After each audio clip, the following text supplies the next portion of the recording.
Hello everyone and welcome to our channel easy way academy, आपकी अपनी academy. Last lecture में हमने biology शुरू किए थे, लेसन नंबर 2 साइंस सेकंड का। तो बायोलॉजी पूरा थ्योरेटिकल है, बोर्ड का यूज नहीं किया जाएगा। हाँ, आपको अपनी साइंस सेकंड की किताब लेकर बैठना है। कुछ पोर्शन बता दिया था मैंने, अब जो उस लेसन का बचा हुआ पोर्शन है वो इंशाल्लाह इस वीडियो में हम कवर करने की कोशिश करेंगे। तो लास्ट तक इस वीडियो को जरूर देखिए, लाइक कीजिए, अगर कुछ समझ ना आए तो कमेंट कीजिए और हमारे चैनल को सब्सक्राइब जरूर कीजिए। जानदारों में हयाती अफाल हिस्सा अव्वल, ये लेसन शुरू है हमारा बायोलॉजी का साइंस सेकंड का। आपको अपनी किताब साथ में लेकर बैठना है। पेज नंबर 16 मैं आपको आज पढ़ाने वाला हूँ। पेज नंबर 16 से स्टार्ट करेंगे और बहुत सारा पोर्शन हमको कवर करना है। लास्ट मैंने आपको ये बताया था कि कार्बोहाइड्रेट यानी ग्लूकोज जो है वो हमारे बॉडी में यूज किया जाता है एटीपी बनाने के लिए, तवानाई बनाने के लिए। अब जाहिर सी बात है, हम दिन में 3 टाइम खाना खाते हैं मिनिमम। तो हमारे जिस्म में जितना कार्बोहाइड्रेट जमा होना चाहिए उससे कई ज्यादा कार्बोहाइड्रेट जमा होता है हमारे बॉडी में। तो वो कार्बोहाइड्रेट उतना यूज नहीं हो पाता क्योंकि उतना काम हम करते नहीं जितना कार्बोहाइड्रेट हम खाते हैं। तो जो कार्बोहाइड्रेट बच जाता है वो हमारे जिस्म में जो जिगर है, जिगर में वो जमा हो जाता। लेकिन अब वो जब जिगर में जमा होता तो वो कार्बोहाइड्रेट की शक्ल में जमा नहीं होता बल्कि ग्लाइकोजीन की शक्ल में जमा हो जाता है। तो कार्बोहाइड्रेट की बात तो हो गई। अब कार्बोहाइड्रेट के बाद एक दूसरी चीज पढ़ाने वाला हूं मैं कि प्रोटीन के बारे में पढ़ेंगे हम, कि प्रोटीन हमारे जिस्म में किस तरीके से यूज किया जाता है। जाहिर सी बात है, मैंने आपको इसके पहले लास्ट वीडियो में आपको बताया कि प्रोटीन जो है वो अमीनो एसिड से बना हुआ है और अमीनो एसिड को बहुत जगह जमा करेंगे, बहुत सारे अमीनो एसिड जमा करेंगे तो हमको मिलने वाला है प्रोटीन। आपकी किताब में तारीफ दी हुई है कि अमीनो एसिड के कई सालमात मिलकर एक अकबर सालमा बनता है। अकबर मतलब बड़ा सालमा, आपकी किताब की लैंग्वेज बता रहा हूं आपको। अकबर सालमा यानी बहुत बड़ा सालमा बनता है जिसको प्रोटीन कहते हैं। वो प्रोटीन की तारीफ है, आप किताब में अंडरलाइन भी कर सकते हैं। अब उसी के नीचे जो लाइन दी हुई है उसमें ये बताया हुआ है आपको कि जानवरों से जो हमको प्रोटीन मिलता, मिसाल के तौर पर हम अंडा खा रहे हैं, मिसाल के तौर पर हम गोश्त खा रहे हैं, ठीक है, चिकन वगैरह जो हम यूज कर रहे हैं, मीट, उसके जरिए से जो हमारे को प्रोटीन मिलेगा वो प्रोटीन को फर्स्ट क्लास प्रोटीन कहा जाता है। और ऐसे प्रोटीन से अगर 1 ग्राम प्रोटीन हमारे जिस्म में है तो उससे 4 किलो कैलोरी तवानाई हमारे को मिलने वाली है। 4 किलो कैलोरी तवानाई, जैसा कि कार्बोहाइड्रेट से भी हमको 4 किलो कैलोरी तवानाई मिल रही थी। अब अगर आप अपनी किताब में देखेंगे तो आपको एक ट्री डायग्राम बनी हुई है, उसमें बताया हुआ है कि प्रोटीन जब हमारे जिस्म में हजम हो जाता है तो वो वापस से अमीनो एसिड की शक्ल में जमा होता है। जैसे मैंने आपको लास्ट वीडियो में मैंने आपको एक एग्जांपल दिया था। मैं स्टूडेंट्स को वही एग्जांपल देता हूँ क्योंकि इजी है। लड्डू की एग्जांपल दिया था, जल्दी समझ में भी आती है। आज एक और एग्जांपल देकर भी आपको बताऊंगा कि जैसे मैंने आपको मिसाल दिया था, बूंदी है, आप उसको एक जगह जमा करके गोल बना रहे हो, ठीक है, वो लड्डू बन जा रहा। जब आप उसको तोड़ोगे तो जाहिर सी बात है उसमें से लड्डू बूंदी ही निकलेगी। एक दूसरी मिसाल है, मैंने एक रूम बनाया हो, ईंटों से मैंने रूम बनाया, मैं रूम तोड़ूंगा तो उसमें से ईंटें ही निकलेंगी। तो ऐसे ही अमीनो एसिड जो प्रोटीन बना है वो अमीनो एसिड से बना है। तो वो प्रोटीन मेरे बॉडी में गया, जाहिर सी बात है मेरे बॉडी में जाने के बाद वो अमीनो एसिड जो है वो टूट जाएगा प्रोटीन और अमीनो एसिड की शक्ल में यूज किया जाएगा। अब हमारे जिस्म में बहुत सारे प्रोटीन हैं जो यूज किए जाते हैं। आपकी किताब देखिए, आपकी किताब में दिया हुआ है सबसे पहले हीमोग्लोबिन और एंटीबॉडी। मतलब जिद जिस्म दिया हुआ है आपकी किताब में। तो हीमोग्लोबिन और जिद जिस्म ये प्रोटीन बनाने, ये जो अमीनो एसिड है ये खून में यूज किए जाते हैं। उसके बाद एक्टिन और मायोसिन, ये एक्टिन और मायोसिन जो है ये हमारे जिस्म में जो गोश्त है, उजलाद है, उनके लिए इस्तेमाल किए जाते हैं क्योंकि लचकदार है। मैं हाथ की मूवमेंट देख रहा हूँ, मेरे हाथ मूव हो रहा है, क्यों हो रहा है हाथ मूवमेंट? क्योंकि यहाँ पे लचकदार प्रोटीन है और उनकी वजह से वो जो गोश्त है वहां का उजलाद है वो भी लचकदार हो गए। तो प्रोटीन हमारे जिस्म में बहुत ज्यादा इस्तेमाल किए जाते हैं, वो पूरा डायग्राम आप पढ़ सकते हैं।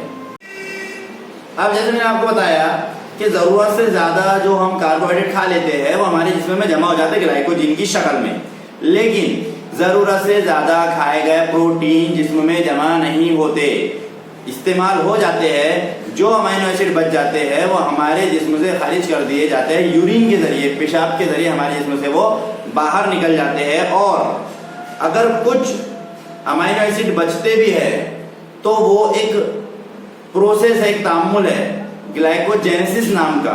वो ग्लाइकोजेनेसिस जो है वो उस अमीनो एसिड को ग्लूकोज में तब्दील करता है और उसको फिर एटीपी बनाने के लिए इस्तेमाल किया जाता है। एक मालूमाती बात आपकी किताब में जो दी हुई है पर्पल बॉक्स में, वो ये दी हुई है कि पत्तों में जो एक पाया जाता है क्लोरोफिल, आपने पेड़ देखे हैं, पेड़ के जो पत्ते हैं वो ग्रीन कलर के होते हैं। ग्रीन कलर के इसलिए होते हैं क्योंकि पत्तों में ग्रीन कलर का एक मादा होता है, उसको कहते हैं क्लोरोफिल। तो वो क्लोरोफिल के अंदर एक अमीनो एसिड है जिसको रुबिस्को कहते हैं, रुबिस्को। वो जो रुबिस्को एसिड है, अमीनो एसिड है, वो सबसे ज्यादा पाया जाने वाला प्रोटीन है दुनिया का, सबसे ज्यादा मिकदार में पाया जाने वाला प्रोटीन है। अब उसके बाद देखेंगे हम कि ये तो प्रोटीन की बात हो गई। इसके बाद कैसा है, हमारे को कभी कभी खाना नहीं मिलता, या कुछ आपने देखेंगे फैक्ट्री के जो लोग हैं या बहुत सारे लोग हैं वो भूख हड़ताल में बैठ जाते हैं। तो भूख हड़ताल में बैठने के बाद भी वो काम कैसे कर पा रहे हैं? उनके अंदर तो कोई गिजाई मादा गया ही नहीं, प्रोटीन भी नहीं गया, कार्बोहाइड्रेट भी नहीं गया, तो फिर वो जिंदा कैसे है? वो जिंदा इस वजह से है क्योंकि उनके जिस्म में पहले से ही फैट मौजूद है, चर्बी मौजूद है, रोगनी तुरशे मौजूद है। वो रोगनी मादे जो फैट है वो हमारे जिस्म में इमरजेंसी पीरियड के लिए जमा रहती है। आपने देखे में जो बहुत ज्यादा फैटी लोग हैं, मोटे लोग हैं, वो सुबह सुबह दौड़ते हैं। क्यों दौड़ते हैं वो? क्योंकि पेट के ऊपर जैसे आपने थर्माकोल देखे, थर्माकोल की जैसी शीट बनती, वह थर्माकोल की शीट की जैसी शीट बनती है हमारे पेट के ऊपर। हमारे पेट के ऊपर लेयर्स बनती है फैट की, चर्बी की, और हमारा पेट बाहर निकलते जाता है जिसकी वजह से हम मोटे होते हैं। तो आपने देखे मोटे लोग सुबह सुबह जॉगिंग के लिए जाते हैं, जितना ज्यादा पसीना निकलेगा, जितना ज्यादा काम होगा, वो चर्बी उतनी ज्यादा यूज होगी। होता क्या है एक्चुअली, हम खाना खाते रहते, जितना खाना, जितनी चर्बी हम खा रहे उतना हम काम कर रहे नहीं। दिन में 3 टाइम खाते अपन, लेकिन उतना काम कर रहे क्या हम? जहनी काम बोलो या जिस्मानी काम बोलो, हमको उतना काम करना पड़ेगा जितना हम फैट खा रहे हैं। अगर हम उतना काम नहीं करेंगे तो वो फैट जमा होगा हमारी बॉडी में, और हमारी बॉडी में जमा कहाँ होगा? हमारी बॉडी में जमा होगा वो हमारे जिल्द के नीचे, हमारी जो चमड़ी है उसके नीचे जमा होगा वो, और हमारी चमड़ी को आगे ढकेलेगा। तो हम मोटे होंगे, मोटे हुए दिखाई देंगे। हम मोटे इसलिए होते हैं क्योंकि हम काम नहीं करते ज्यादा, या वो जो फैट हमारे जिस्म में जमा हो रहा है उसको यूज में नहीं लाते। ठीक है, अब इसका मतलब ये नहीं है कि जो लोग दुबले हैं उनके अंदर फैट नहीं है। फैट की मिकदार हर इंसान में मौजूद है। इसकी सिंपल सी एग्जांपल ये है कि अगर हमको एक दिन खाना ना मिले तो हम बेहोश नहीं होते। इसका मतलब यही है कि हमारे अंदर चर्बी है जो तवानाई बना रही है, जो हमको चलने के लिए, देखने के लिए हमारे को यूज हो रही है, वो कहीं ना कहीं से तो बन रही। तो वो कहाँ से बन रही? वो उन चर्बी से बन रही जो हमारे जिस्म में मौजूद है। तो हमारे जिस्म में अब हमको प्रोटीन भी नहीं मिला, हमको कार्बोहाइड्रेट भी नहीं मिला क्योंकि हमने खाना नहीं खाया, फिर भी हम हमारे सारे काम कर रहे हैं क्योंकि हमारे जिस्म में चर्बी है। वो चर्बी पिघलती, वो चर्बी पिघलने के बाद चर्बी अल्कोहल और रोगनी तुरशे से मिलकर बनी हुई है, तो वो तब्दील भी उन्हीं 2 चीजों में होगी। रोगनी तुरशा जो है वो इस्तेमाल किया जाता है एटीपी बनाने के लिए। मैंने कल आपको जो चार्ट बनाया था उसमें हमने देखे थे रोगनी मादे तब्दील होते टूटने के बाद रोगनी तेजाब में, और रोगनी तेजाब तब्दील होता एसिटिल कोएंजाइम ए में, और एसिटिल कोएंजाइम ए से हमको तवानाई मिलती है। तो जब हम कभी भूख में होते हैं, जब फाका कशी में होते हैं हम, उस वक्त हम क्या करते हैं, हम यूज करते हैं हमारे जिस्म में मौजूद जो जखीरा है चर्बी का, उसको यूज किया जाता है, फिर हम दुबले होते हैं। ठीक है। इसके बाद नेक्स्ट चीज जो मैं आपको बताने वाला हूं वो ये है कि 1 ग्राम चर्बी अगर आपके जिस्म में है तो आप 9 किलो कैलोरी तवानाई बना सकते हैं। कितनी? 9 किलो कैलोरी। जबकि प्रोटीन से भी हमने देखे और कार्बोहाइड्रेट से भी हमने देखे, 1-1 ग्राम से सिर्फ 4 किलो कैलोरी तवानाई बन रही थी, इसमें 1 ग्राम से 9 किलो कैलोरी तवानाई बनने वाली है। अब हमने प्रोटीन क्या है देख लिए, कार्बोहाइड्रेट क्या है वो भी देख लिए, फैट से एटीपी कैसा बनता वो देख लिए, यानी तीनों चीजों से हमारे जिस्म को तवानाई कैसे मिलती वो देख लिए। लेकिन हमारे जिस्म में सिर्फ ये 3 चीजें ही नहीं है ना जो तवानाई दे रही है हमको, इसके अलावा भी चीजें। नेक्स्ट चीज की तरफ बढ़ते हैं, वो है विटामिन। विटामिन भी बोलते हैं उसको, विटामिन भी बोलते हैं उसको, और अपने उर्दू में उसको कहते हैं हयातीन। हमारे जिस्म में 6 किस्म के विटामिन हैं जो आपको आपकी किताब के पेज नंबर 17 पर लिखे हुए दिखेंगे। देखिए, vitamin A, B, C, D, E और K, ये 6 किस्म के विटामिन हमारे जिस्म में मौजूद है। हर एक विटामिन का नाम अलग है, और विटामिन हमारे जिस्म में ज्यादा मिकदार में नहीं लगते, बहुत ज्यादा विटामिन की हमको जरूरत नहीं है। लेकिन विटामिन कम हो गया अगर जिस्म से तो हमारे जिस्म के बहुत सारे काम रुक जाते हैं। जैसे हमारे जिस्म से अगर विटामिन A कम हो गया तो अंधेपन की बीमारी हो सकती है, हमको कम दिखेगा।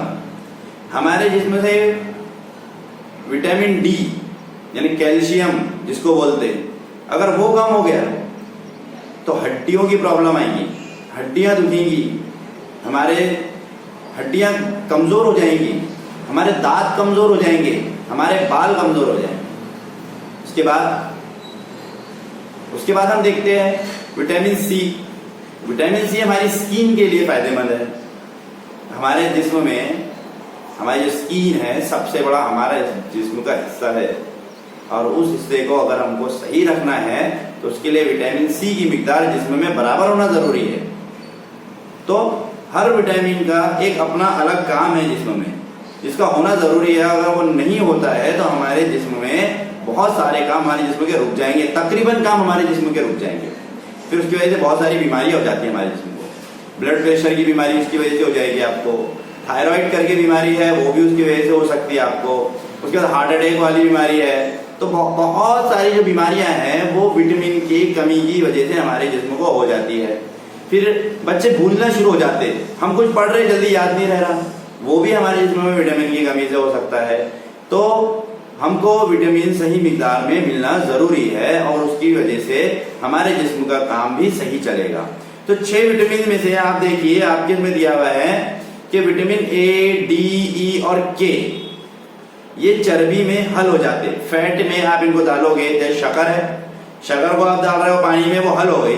इसी तरह आप ये चारों विटामिन जो विटामिन A, D, E और K है, इनको आप चर्बी में डालोगे, ये हल हो जाएंगे।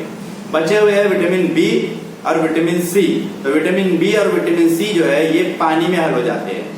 जो बाकी के 4 है वो पानी में हल नहीं होते, उनको अगर आपको हल करना है, डिसॉल्व करना है आपको, तो आपको चर्बी इस्तेमाल करना पड़ेगा। लेकिन B और C ऐसे है जो सिर्फ और सिर्फ पानी में भी डिसॉल्व हो जाएंगे, हल हो जाएंगे। इसके बाद आते हैं, आपको पता है हमारे जिस्म का 60 से 70% हिस्सा जो है वो पानी से बना हुआ है।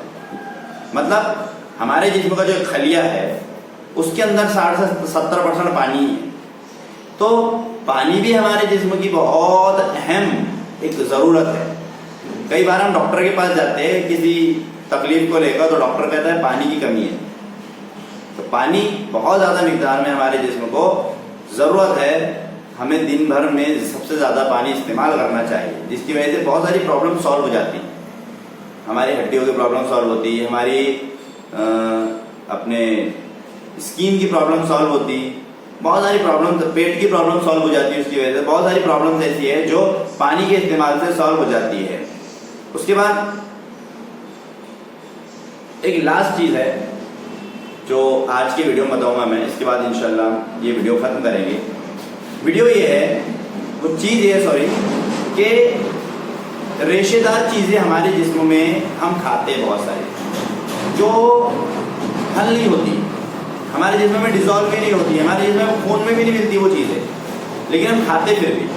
गेहूं में वो चीजें हैं, फलों में वो चीजें हैं, रेशेदार मादे बोलते हैं जिनको, लेकिन जब हमारे जिस्म में यूज ही नहीं हो रही है तो हम खा क्यों रहे उसको। बहुत सारे बच्चों के दिमाग में सवाल आ रहा होगा कि जब हमारे जिस्म में यूज ही नहीं हो रही है हम उसको खा रहे हैं। तो हमारे जिस्म में बहुत सारी चीजें ऐसी है जो वेस्टेज बन जाती, ठीक है, हमारे जिस्म से बाहर निकलती पेशाब के जरिए, लेटरिन के जरिए।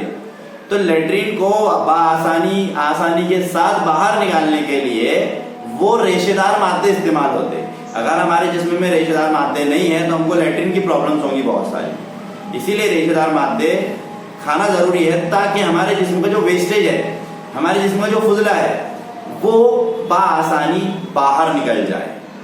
इसके बाद एक लास्ट पॉइंट इस चैप्टर का बचा है, खलवी तकसीम, सेल डिवीजन। ये मैं आपको थ्योरेटिकली नहीं पढ़ा सकता, इसको वीडियो के जरिए पढ़ाना पड़ता है, इसकी प्रेजेंटेशन बनती है और प्रेजेंटेशन के जरिए इसको बताना पड़ता है कि खलिया कैसे डिवाइड होता है। अगर मैं आपको थ्योरेटिकली पढ़ा भी दूं तो भी आपको उतने अच्छे से समझ में नहीं आएगा। फिर भी अगर आप ये चाहते हो मुझसे कि मैं आपको खलवी तकसीम समझाऊं तो आप कमेंट करके मुझे बता दीजिए। इंशाल्लाह नेक्स्ट वीडियो जो है वो मैं खलवी तकसीम पर बना दूंगा अगर आप रिकमेंड करेंगे तो। अदरवाइज जो नेक्स्ट लेसन है, लेसन नंबर 3, जानदारों में हैद अफ़आल हिस्सा 2 हम फिर वो स्टार्ट करेंगे। Thanks for watching.